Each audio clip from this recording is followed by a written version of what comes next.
विक्रमादित्य को अहंकार हो गया और वो दोनों जंगल में गए थे शिकार खेलने। बोलना पड़ेगा, ध्यान से सुनना। यहाँ सुमति ने जिस स्त्री के जीवन में संत सेवा है, जिस स्त्री के जीवन में संस्कार है, जिस स्त्री के जीवन में दया है, वो ही ध्रुव जैसे बेटे को पैदा कर सकती है। वो चाहती तो लड़ाई कर सकती थी कि मेरा भी तो हक है आप पे, मैं भी तो आपकी पत्नी हूँ। एक ही शब्द बेटे को कहा, तू भगवान की गोद में बैठ। और कालिदास और विक्रमादित्य महाराज जंगल में गए। एक बूढ़ी अम्मा को देखा, उसके पास एक जल के पात्र को देखा और जल पीने की अभिलाषा की, तो माँ ने कहा कि अपना परिचय दो। बोलना पड़ेगा महाराज। उन दोनों ने अपना परिचय छुपा लिया और कहते हैं हम यात्री हैं।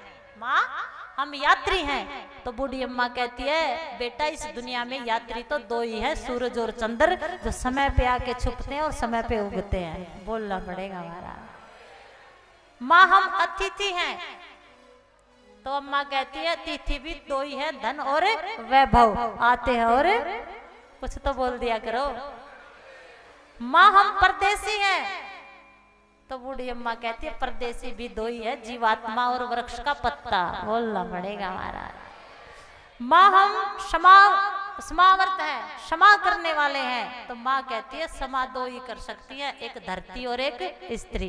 बोलना पड़ेगा महाराज। माँ हम राजा हैं। तो बूढ़ी अम्मा कहती है राजा भी दो ही है, इंद्र और यमराज, जो अनेकों कल्पों तक राज्य करते हैं। माँ हम गरीब हैं। तो बूढ़ी अम्मा कहती है गरीब एक बकरी है और एक कन्या है। बकरी के मेमने को काटा जाता है लेकिन मैं करके रह जाती है। उसी प्रकार एक आंगन में पली हुई बड़ी हुई 20 साल की बेटी की शादी करके पिता विदा कर देता है, रोते रोते चली जाती है। उन दोनों से गरीब कोई नहीं हो सकता। बोलना पड़ेगा हमारा।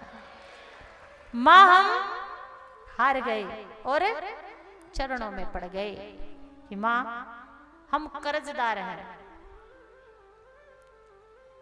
चरणों में पड़ गए और कहते हम हार गए।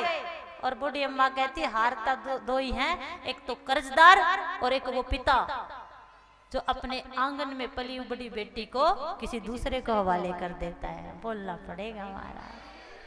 तो यहाँ पर जब धैर्य की बात आई है, सब्र की बात आई है, तो सब्र दो के ही पास है, एक धरती माँ के पास और एक आप माताओं के पास।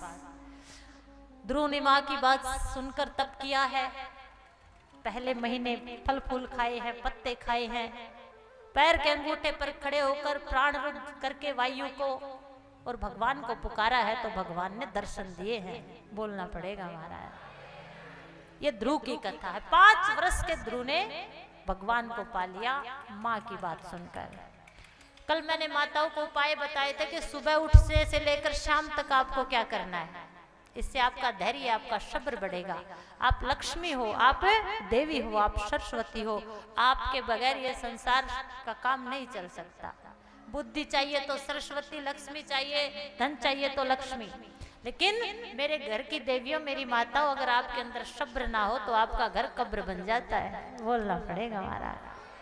अक्षमा आप में है और धरती माँ में है, वो कितने पापियों तापियों को अपने अंदर समा लेती है। इसलिए सुमति ने पति के सुख के लिए अपना घर त्याग किया। क्यों?